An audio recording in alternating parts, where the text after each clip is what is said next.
Bismillahirrahmanirrahim. Assalamualaikum warahmatullahi wabarakatuh.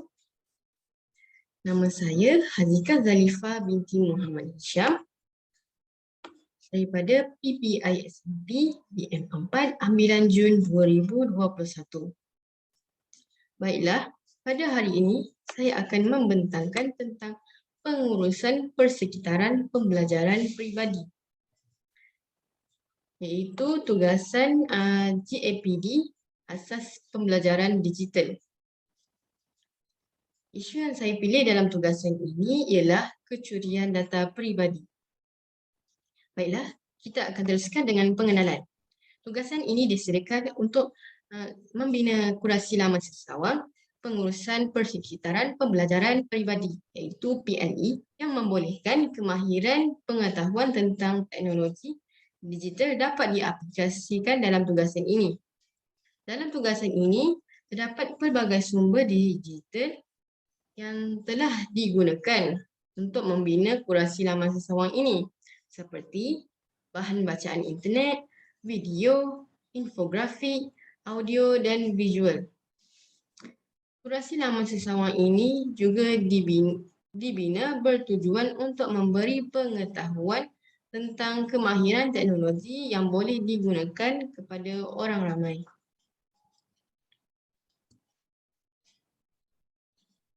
Seterusnya, kita akan bergerak kepada pelan pembelajaran.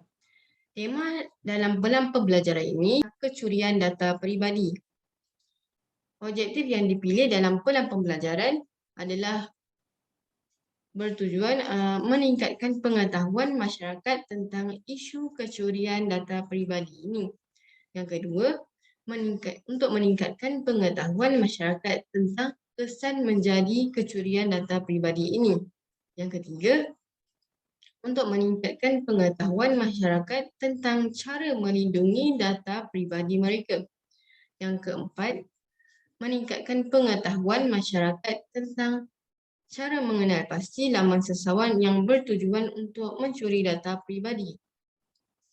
Baiklah, idea utama untuk membina kurasi laman sesawang ini adalah untuk membangunkan tanggungjawab etika dalam dunia cyber. Essential question yang boleh mereka mempersoalkan dalam diri mereka pula ialah, yang pertama, bagaimana anda berperanan sebagai warga dunia cyber?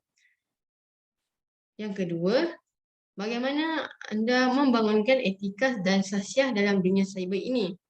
Yang ketiga, bagaimana anda membina kewarganegaraan digital dalam dunia cyber ini? Baiklah, seterusnya kita akan sambung dengan reka bentuk dan pelaksanaan PLE.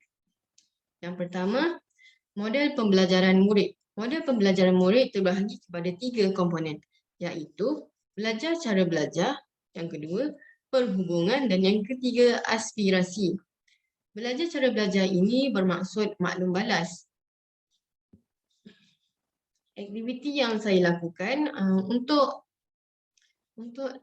belajar cara belajar ini ialah kolaboratif dengan rakan pembelajaran dan pensyarah untuk mendapatkan maklum balas tentang kefahaman kehendak tugasan ini serta membuat pembacaan luas di internet. Dalam komponen belajar cara belajar ini telah mencakupi kerangka 3E, iaitu antaranya ialah E1 dan E2, iaitu engagement dan enhancement. Komponen belajar cara belajar ini juga telah mencakupi kerangka 3R. Salah satunya adalah RS, iaitu relationship, yang membawa perhubungan antara pensyarah dan rakan pembelajaran. Komponen belajar cara belajar ini telah mencakupi komponen 6C, iaitu C1 hingga C6. C1 bermaksud sasiah, C2 kewarganegaraan, C3 kolaboratif, C4 komunikasi, C5 kreativiti dan C6 adalah pemikiran kritis. Sumber digital yang digunakan dalam komponen belajar cara belajar ini ialah kertas soalan, iaitu untuk memahami kehendak soalan. Yang kedua adalah Google Meet, pensyarah memberi penerangan tentang kehendak tugasan kepada murid. Yang ketiga adalah carian sumber digital yang digunakan untuk pembacaan luas seperti artikel, jurnal, blog dan YouTube. Kita bergerak kepada komponen model pembelajaran murid yang kedua, iaitu perhubungan. Aktiviti perhubungan yang saya lakukan dalam komponen yang kedua ini ialah salinan dan jaringan bersama rakan pembelajaran lokal saya untuk memperoleh pengalaman dan pengetahuan baharu dalam tugasan ini. Komponen kedua ini telah mencakupi kerangka 3I, iaitu I1, I2 dan I3, iaitu yang membawa engagement, enhancement dan extension. Extension ini perhubungan bersama rakan pembelajaran lokal. Komponen yang kedua ini telah mencakupi kerangka 3R. Ya, salah satunya adalah RS, iaitu relationship bersama rakan pembelajaran. Komponen ini juga telah mencakupi komponen 6C, iaitu C1 sehingga C6. Sumber digital yang digunakan dalam komponen kedua iaitu perhubungan ini ialah Zoom, iaitu menghubungi bersama rakan pembelajaran, email iaitu untuk menghubungi rakan pembelajaran tersebut, Instagram dan WhatsApp membina perhubungan antara rakan pembelajaran ini. Komponen pembelajaran murid yang ketiga pula ialah aspirasi, iaitu jangkaan. Aktiviti yang saya lakukan dalam komponen yang ketiga ini ialah tanggapan dan menetapkan pencapaian pelaksanaan tugasan serta melaksanakan pentaksiran tugasan kendiri. Dalam komponen yang ketiga ini telah mencakupi kerangka 3I iaitu I2, enhancement. Komponen ketiga ini juga telah mencakupi kerangka 3R iaitu RG dan RB yang bermaksud rigor dan relevance.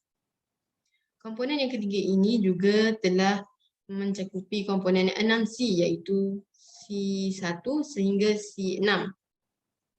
Sumber digital yang digunakan dalam aspirasi yang ketiga ini ialah Google Site, Canva, artikel, jurnal dan blog di internet, Canva, media sosial seperti Instagram dan WhatsApp.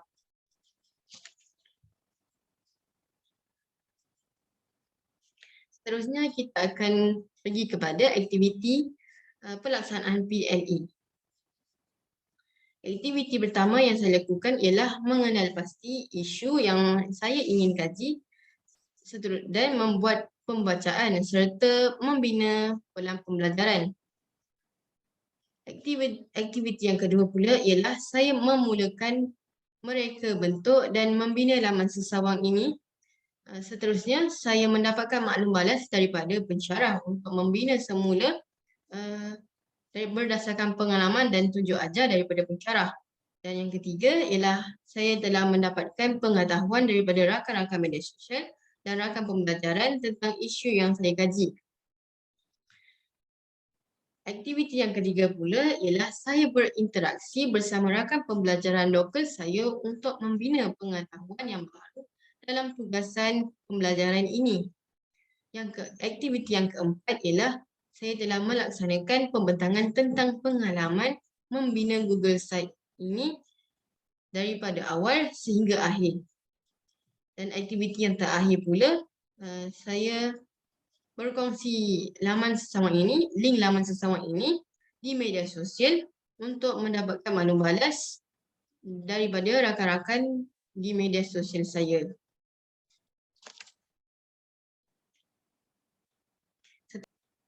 Seterusnya kita akan bergerak kepada link kurasi laman sesawang saya.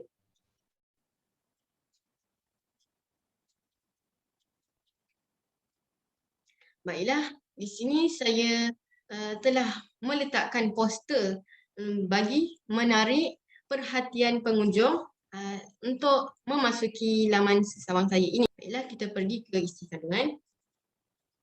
Di sini juga saya menggunakan butang-butang ini bagi menggunakan sumber digital yang saya pelajari.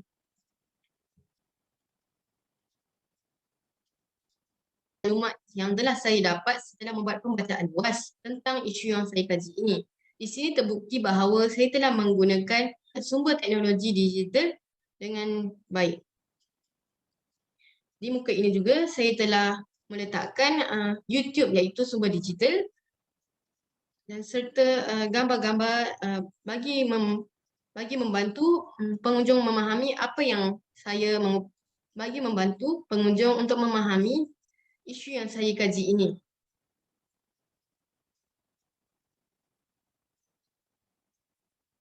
Ialah pada muka surat ini saya telah menggunakan hasil pembacaan saya untuk membuat infografik menggunakan Canva.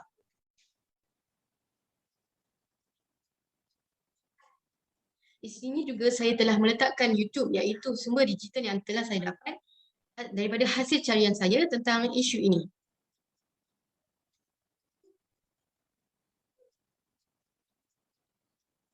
Baiklah, meletakkan dua sedikit huraian daripada video tersebut bagi pengunjung memahami apa yang ingin disampaikan dalam video ini. Di sini juga saya telah meletakkan sumber teknologi digital iaitu artikel untuk tentang pengalaman dan kesedaran penggunaan media sosial ini. Baiklah, di sini berdasarkan pembacaan luas saya telah membina infografik bagi memudahkan pengunjung untuk membaca dan memahami apa yang ingin saya sampaikan. Poster yang telah saya tambahkan.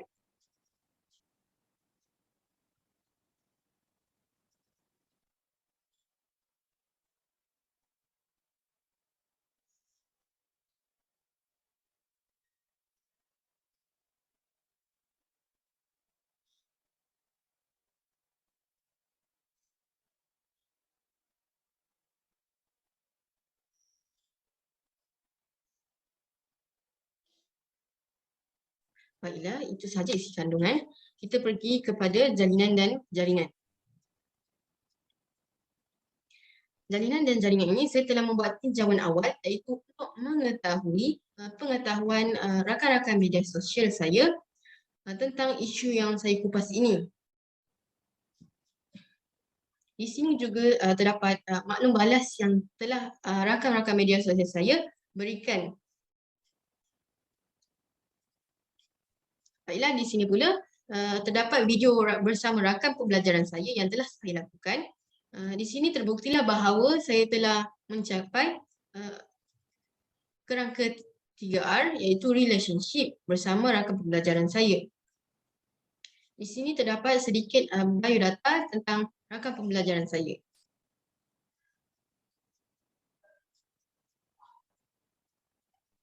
Seterusnya kita akan pergi kepada perkongsian dan maklum balas. Baiklah, ini adalah Google Slide iaitu sumber digital yang telah saya gunakan untuk membuat pembentangan tentang Google Slide saya ini. Di sini terdapat ayat sebaran yang telah saya letakkan di media sosial saya untuk mendapatkan maklum balas daripada rakan-rakan media sosial saya. Pada profil, itu nama saya Hazika Zaifah binti Muhammad Syam, unit PPISMP, Jun 2021, semester 2, daripada kampus IPG Perempuan Melayu Melaka. Baiklah, yang terakhir, terdapat juga rujukan yang telah saya lakukan daripada sumber-sumber digital yang telah saya ambil. Contohnya daripada YouTube, artikel dan jurnal yang telah saya ambil daripada internet. Baiklah, itu sahaja. Terima kasih.